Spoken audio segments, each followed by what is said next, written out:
Hi, I'm Kelly from newbornposing.com. Every week I go live in my Facebook community to share lots of tips and tricks, and then I share those videos right here on YouTube. So if you can't watch the live, make sure you click on the little bell below so that you get a notification every week when I upload a new video.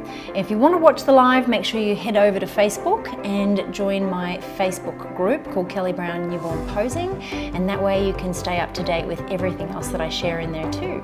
I hope you enjoy this video. It is on masks in Photoshop, how to work with them, how to create them, and how to get the best results when editing. Okay, so while we've got lots of people tuning in, I've got a photo on my computer open. It's not a photo of a baby today. Garrett's going to share that with you in a sec. There we go. And I'm going to show you some of the stuff and things that I do in Photoshop to get the most out of the different techniques I use. So yeah, masks are probably, I wouldn't be able to edit without them. And they're the reason I love editing, because they give me full control over my images in terms of how I add different effects.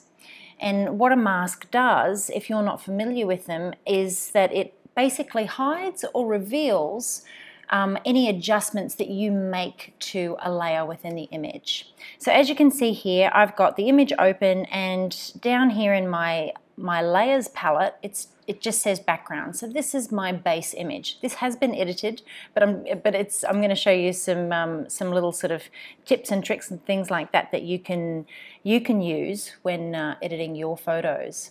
So yeah, I'm going to start off basically with something really simple. And then I'm going to talk a little bit about adjustment layers. I'm going to talk about actions and show you some of the, the different, I suppose, ways that masks can be best utilized in Photoshop when you're working with your photos. So there's a Chloe from Armidale in New South Wales. Chloe, I was born in Armidale. I went to school in Armidale. And it's been a long time since I've been home, but I've still got family there. So I've been trying to get back there. But it's so nice to see someone from Armidale, because it's a very small place. I don't know what the population is anymore, but if you know, Chloe, pop it in there, because I'm sure people would like to know I come from a pretty small country town. Alrighty.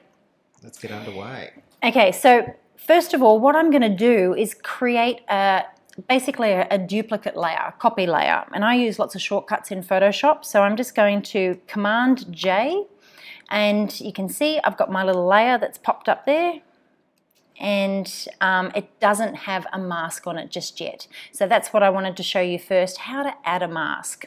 Down here at the bottom of the screen, you can see the little square with the circle in it. That's your little mask icon. So you can, now we've added that mask. What you can do before you add that mask is make adjustments. So for example, you can see how the little white mask has a highlight around it. Now if I click back onto my layer, now I'm going to be working on my layer. So the mask is there, but I'm not using it just yet. It's there for when I'm ready to either apply or remove the adjustment that I make, whether it be changing the overall color, making it a black and white, or whether it's increasing contrast, adjusting, I don't know, it could be anything. There's so many things that you can do in Photoshop. It's overwhelming, the number of things that you can do to a photograph. Okay, but to make this really simple and visually easy for you to follow along, I'm going to turn this into a black and white image. Again, there's lots of ways to do this. I can use hue and saturation, or I can, which is what I'm going to do, or I can use other techniques to change it to a black and white. So just to show you, I'm going to bring up my hue and saturation palette, and I just hit Command U for the shortcut, and I'm basically just going to desaturate that photo. Okay, so now you can see I've still got that layer highlighted. I'm going to click back over to my mask, and now you can see that it's highlighted. If I want to keep the majority of this image black and white, but I want to bring back some color in my dog, my beautiful Ali, I'm going to click over here onto my brush. So what you'll notice is when you are working with your brush tool, you can have a black or a white brush. So if I've got a black brush, that's going to, and I'll just make my brush a bit bigger, that's going to remove that layer. So it's hiding it. When we talked before about hiding and revealing, I'm now hiding that layer off the background. And if I turn the background layer off, you can see there's nothing there anymore. I've removed it. It works very similar to the eraser, but I have the ability with the brush, and then I go, you know what? I actually want to put what I've just removed back on. I want to reveal it again. So I'm going to hit the X key. You can see down here, that's the little shortcut there to change between your brushes. I'm going to hit the X key, make it back a white brush, and then I can reveal it. So when you're working with your brushes, if you go out of lines or you go too far with the eraser, you can't bring it back unless you go back through your history. Whereas with a mask, you can really refine all of the different areas of your image when you're working to get it just right. And that's when, you know, and I'm working with photos, and this was an award image of mine, you know, I come right in and I look at all of the detail around the image, and I will make my brush larger, smaller, whatever it is that I'm doing to apply the layer exactly where I want it. Does that make sense? Have we got any questions? You're very quiet at the moment. Don't be quiet, come on. Very quiet. Okay, oh, look at his face. So this is just a really quick way to show you how to use a mask, how to add a mask, how to use a mask in Photoshop.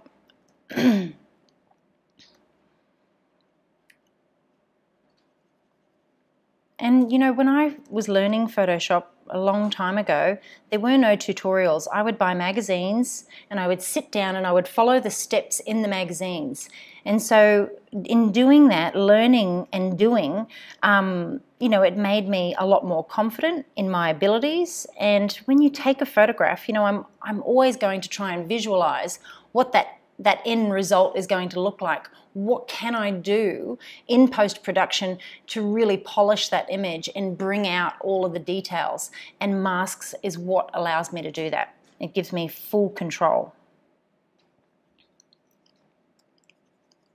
Okay, so I'm not really into spot colouring, but, this is such a great sort of way to be able to show you. Now, the other thing that I love when I'm doing this, sometimes you miss areas. So you can see, that's not 100% consistent there. So I'm going to hit the little backslash key here, it's my guide, and it's going to show me where I have removed, hidden that layer, that black and white layer.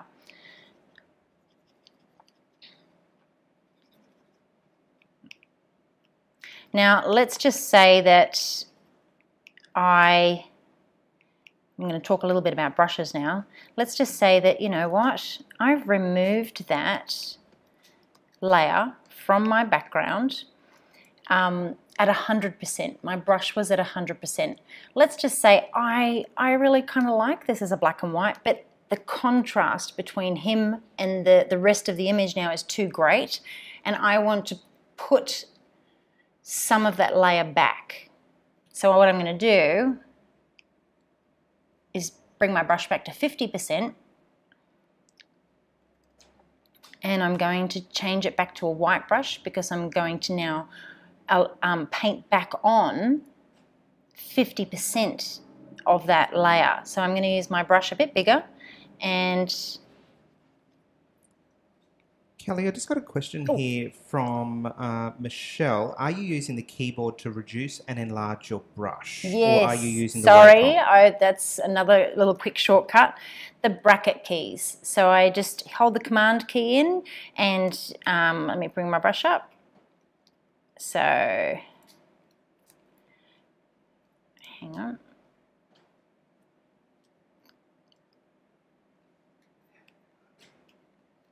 Just the keyboard. Yeah. God, why am I doing that? I'm having one of those days, people, honestly. Feels like a Friday. Bracket keys. So bracket keys, right For larger, left right for larger, left for smaller. Or you can right click and you can reduce the size of your brush there in the little palette, and you can also adjust the hardness of the edge of your brush as well. I always have mine relatively soft unless I'm working with a really hard edge, and then I'll increase that hardness. And I've actually just added a link into the comments there, which will take you to a post on Kelly's blog, which will give you a couple of different ways that you can change the size, the hardness, and all sorts of different things. There's contextual, crazy ways that are really quite complicated. And of course, you can do it on the Wacom, but Kelly and I are older people who have worked for a really long time, and we don't bother setting up those funny dials and wheels. And that's the thing. You can if you like working that way. You have the ability in your setup, however it is that you edit, to do it your way. I am a creature of habit. I've always just picked up my Wacom pen and just, continued to use my shortcut keys on my keyboard, and I've never really used these. I don't know what it is, but you get used to the way that you work and you create a system and a workflow that works for you. Just because someone does it one way doesn't mean that, you need to do it the same way. It's how you're comfortable. And I've been, doing this for 17 years. So, I've got bad habits. Everyone does. But it kind of turns into muscle memory as well. It does. You do it with, and that's why when I was asked about the bracket keys, I had to actually think about it because I'm like, what? Hang on a minute. I just do it, and I'm not even aware that I'm doing it. It's like driving a car. At times, it's like riding a bike. You just get so familiar with the way that you operate. There is another question here. Someone's asked. Can you tell why masks are better than a history brush?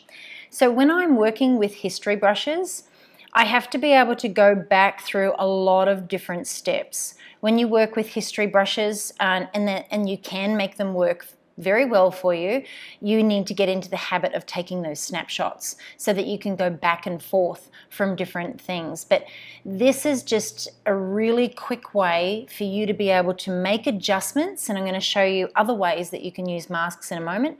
You can make adjustments to your image and be very specific with where you apply those adjustments to the different areas that you need them to be adjusted. And I'll add one other thing there on history brushes is that history is only relevant while you're editing that image, and as soon as you close the image, it's gone, whereas the mask is there. This is why as soon as you open your image, you should be saving it as a Photoshop document to support those layers. When we're editing, when Michelle and I are editing and we're creating, well, if we're working on an image that's got multiple different adjustment layers, if we just get interrupted or we want to take a break or we want to go away and come back and look at it, and that's what I do when I'm doing my award images, because sometimes your eyes get tired and you start to miss things. I can save it, I can close it, and then I can come back and I can look at all of the different layers and the masks, and I know exactly where I'm up to, and then I can continue on with editing because it's all there for me to see. It's like my map, I suppose, to that end result, and that's what it is. So yeah, is there any more questions before I move on to the next little? There is. Are you using a hard or soft brush? Soft, always. I see that the aft brush, how much ever small the brush is and tends to bleed. How do you prevent that? Yeah, so this is where you would just right click on your brush and you can change the hardness. But remember, when you're working with an image, the bigger the brush, let's bring it back to 100%, the bigger the brush, the softer the edge. So you can see there, that's at 100%, me pushing down. That's a really soft brush. Now if I make that brush smaller, it's going to have a much softer edge. So see how widespread on a big brush that edge is. Now the smaller that brush, I can come in and I can get right up close to that edge. But if it does start to bleed into the outer area, that's when I would right click, increase the hardness, and then I would swap my brush back and then come around that edge so I can get nice and close. So I'm not getting any haloing or bleeding or anything like that. And that's where, when you are using masks, if you are trying to lighten areas in your image or darken areas in the image, that's where you're going to have to be really specific, you know, in terms of that edge hardness of the brush, because you will start to get some, you know, some spread into other areas of your image. And when you're working with hair, skin, and there's a very big contrast between, you know, the tone and the texture throughout your image, you're going to have to, you know, come in. Whoopsie, that's a bit too much. You're going to have to come in and look at the how hard the edge is there. Obviously, if it's in the background and it's blurry, it's soft, it's going to have a soft edge. But if it's sharp like this, that's got a hard edge. So you want to match your brush to the area of the image that you're working on. I hope that made sense. Can you just remind people of that X key that you're hitting? Yes. Because quite often you do something and then you come back and remove it. Yeah. So switching. And that's what gives you that full control. Alrighty, so let's get rid of this layer. And now what I want to show you is an adjustment layer. So I created a layer and then I added the mask. And actually, one thing I did not show you. So let's actually apply this layer all over the image at 100%. All right, so let's just say we only wanted to you know, reduce the saturation in part of the image, maybe in the scales. What if they were too red or something like that? So we rewind. I've got a black and white layer now. I've got my mask selected. You can see the little white selection there around the mask. Now I'm going to use another shortcut key and I'm going to take this layer off the background by inverting the mask, Command I. So now my layer's still there, but I can apply it to where I want it added on the image. So let's just say that I wanted to reduce the overall sort of hue of the scales. I wanted to just desaturate them a little bit, not a lot. I can leave my brush at 100%. I can come into the scales, and I'm just going to do this really rough to show you.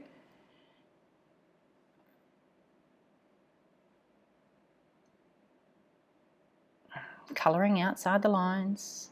Mm-hmm.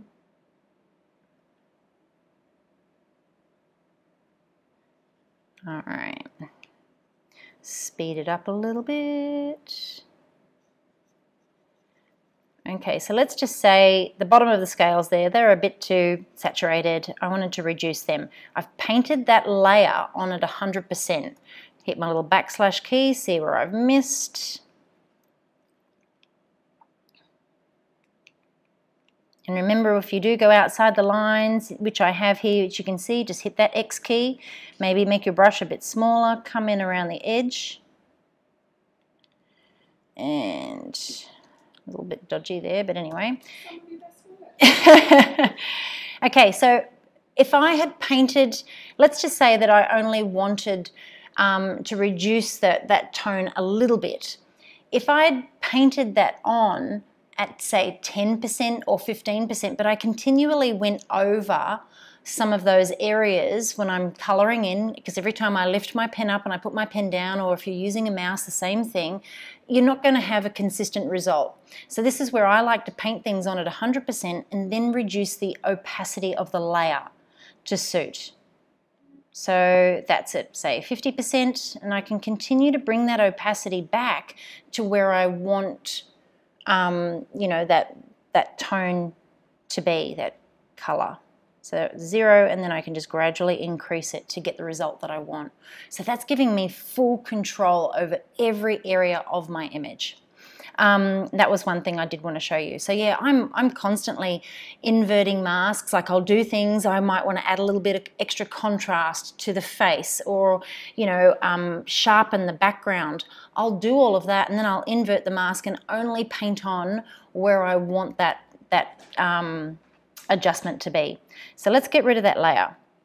So rewind again, we created a copy layer, we made our adjustment, and then we, you know, we revealed the layer, and then we took it off. We hid, hide, and reveal. Now what I'm going to do is make an adjustment layer. So this is where you can add, you know, different types of adjustments to your image, and it comes with a mask when you actually click on the button here. So we'll go curves. I use curves a lot. So you can see it's created an adjustment layer, and it already has the mask available for me. So whatever I do in curves, I can use this layer and apply it the exact same way that I just did with the previous black and white layer. So all of the exact same techniques, I would do the same thing. Oh, I hate it when it does that. Anyway, what I'll often do in curves is, you know, increase my blacks a little bit, increase my whites, we'll close that out, and then I'll invert that layer mask and I'll paint it on to different parts of the image that I want that adjustment layer to be. So you can see I'm painting that onto the background. I want to bring that out, the contrast out in that a little bit more, and so forth. So yeah, the other thing that I was going to show you very quickly, so we'll get rid of that one, is when you use actions, and I'm going to be working with actions next Thursday, so come back and we're going to do another editing kind of video, and I'm going to show you a lot more with how you can increase your workflow, speed up your workflow, and so on with actions. But yeah, I've got all my actions set up over here. I've got my go-to folder, my favorites, and so on. Now, one action that I am going to play just to show you how important masks are when you are editing your images is my all-in-one workflow. I'll just click play. How much is it bothering you that that image is not straight? I can't remember how to do it. Michelle, something's been turned on when we moved my Wacom tablet. Something's been turned on with the compass on my Wacom. It's done it. It's crazy. But anyway, you can fix it, but I'm just going to keep going here. All right, so I've played that action, and when you are working with actions, they're either going to come with one layer and a mask, or they're going to come with multiple layers and a mask. This one comes with everything. That's why it's called the all-in-one. And you can see some of these masks are black and some of them are white. So always remember, if it's a black mask, you need to paint it on. If it's a white mask, you can use your paintbrush to remove that layer from your image, and then you can adjust the opacity of each layer by clicking on it. So light and skin reds, and let's go light and skin reds more because this one's actually got a little bit more punch to it. And I've got a lot of reds up here in the background. So my brush is at 100%, that layer's at 60%, and I can paint that on to the reds in the background there. And now I can turn that layer on and off to see the result. I can change my brush back to a black brush to remove it from certain areas in the image, just like that. And I'll show you a little bit more. I'm trying to do this very quickly. Then if I hit that backslash key, you can see where I've painted that that mask on. All right.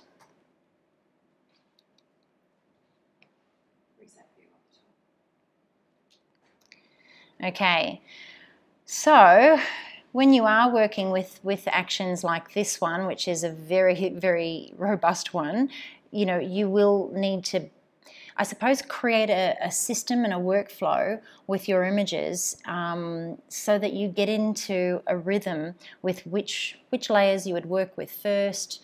You would also become very familiar with, you know, your preferred, I suppose, level of opacity. Because when you're creating your own style of editing, it's all about, you know, playing and doing what works best for you and what you like, and being consistent, and that's what it's all about. And with my way of editing, you know, I've always stuck with Photoshop because it's what I know. Many years ago, when I used to be a retoucher for a wedding photographer, I lived in Lightroom, but you know, back then it just didn't allow me to achieve the results that I needed to. Plus, you know, trying to load an entire library and then export it and then open them all again in Photoshop because I had to do certain things in Photoshop that I couldn't do in Lightroom. I just eventually was like, you know what, I can do everything I need in Photoshop, and that's my style of editing. And it's what I love to do. I can spend hours in Photoshop, can't I, Garrett? You can. All right, any questions? We've got a question here about, I'm guessing, next week's live. Will you be showing how to create an action? Record simple steps? I can, yeah, absolutely. And I do that often, and sometimes, you know, when I'm playing with different effects and results, or if I'm editing a gallery, you know, I'll make an action that just will help speed up my process. You can batch images as well, so there's a lot that you can do in post-production. But yeah, actions is going to be lots of fun next week. I'll show you how to do that. And with your files, do you save them as PSDs? Yes, and my big files that I work on with, sometimes that have a lot of layers, I'll often save those as TIFF files. Cool. But yeah, when I'm doing client stuff though, and I am working in non-destructive, I'm using non-destructive techniques to edit my images to really bring out the best results. I've got such a quick workflow, and this is something that, you know, you'll be able to achieve yourself if you haven't already, is get your editing down to a certain time. And that's what I like to do. It's part of my job. So when I'm working, I'm working. So it's really important, you know, when you sit down to edit, remove all distractions. Turn the internet off. See this little thing up here? Turn it off. Because every time a notification comes in, you're going to look at it. Every time an email comes in, that little ding, you might go, oh, I've been waiting for that email. I'm going to click on it. Schedule your working day so that you can allocate time to the different parts of your job. And for me, when I'm editing, I set a goal. I'll open up, and I personally deliver 20 images in a client gallery. So I will open 5 images at a time. I don't like to sit for too long because I get a sore back. So what I do is I'll edit those 5 images, I'll get up, I'll go and make a cup of tea. I'll go for a walk around the desk. I'll go and do something else, and then I come back and I edit the next 5 images. But I've got my system down to a time where, you know, I don't spend more than 3 minutes on a photo. So when you know how long it takes you to edit, and you have a system in terms of, you know, what you're going to do first to the image, you know, and then next, and so on, and right up until when you save that photo, that's when, you know, you can set time goals for yourself as well to get through it. Obviously, there are some photos that are always going to take longer, especially if a baby has quite bad skin or if you didn't get your exposure right in camera. But that's why getting it right in camera for me is so important, because I wouldn't be able to edit a photo in 3 minutes if I didn't get it right in camera. Photoshop is, you know, it's such an incredible tool that we use. It does have the ability to fix problems, and we can't always get everything perfect.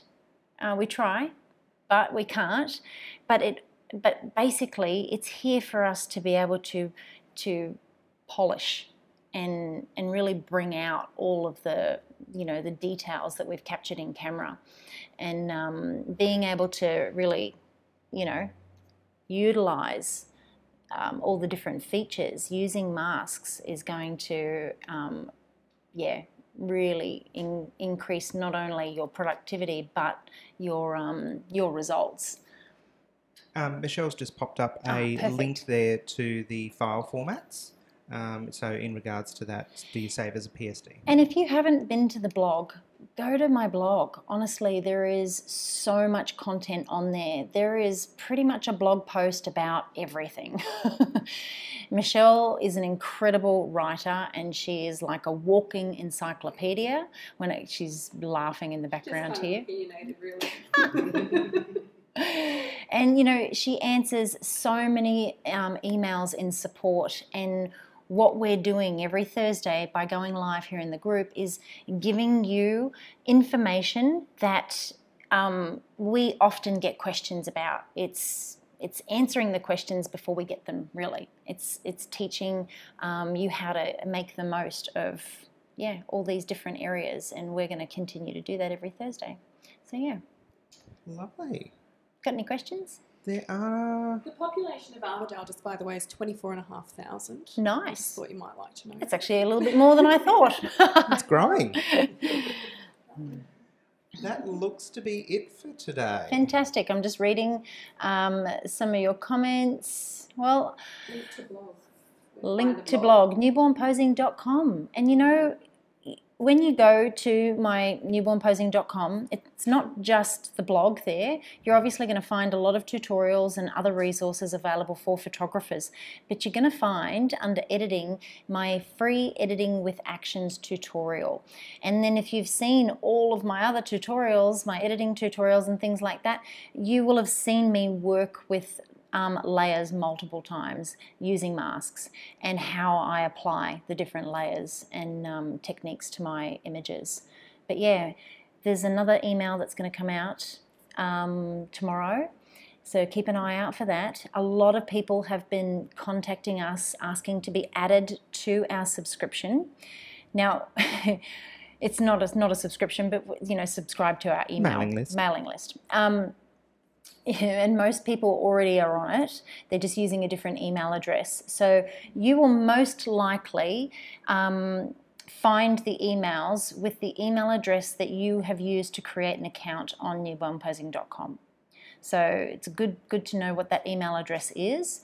And if it's not showing up in your inbox, please check your junk folder, your spam folder. If you've got a Gmail account, check that promotions tab. But there's even a blog post on that. They can also just search support@newbornposing.com in their emails, and it will bring it up. Yeah. It will be there. We've been sending out lots of resources over the last few weeks. So every Tuesday, there's always going to be something there for you that's going to help in some way, shape or form. And it's I'm going to do a roll call every Wednesday to see who's got it, who's using it, which is a little bit of fun. So Michelle's just put that link in there to the actual blog itself, and there are topics at the top, so you'll be able to filter through the different topics to find what it is that you're after. Right. And remember, guys, you know, I've got a team here of 4 staff, and then there's me. And I got to pay all of their wages. And this is what we do. We provide support and resources for photographers, and we love doing it. So, you know, make sure you use them because it's all about improving not just, you know, your work, but it's about improving industry standards and raising the bar with what we do as photographers, because at the moment we can't work at the same capacity that we used to.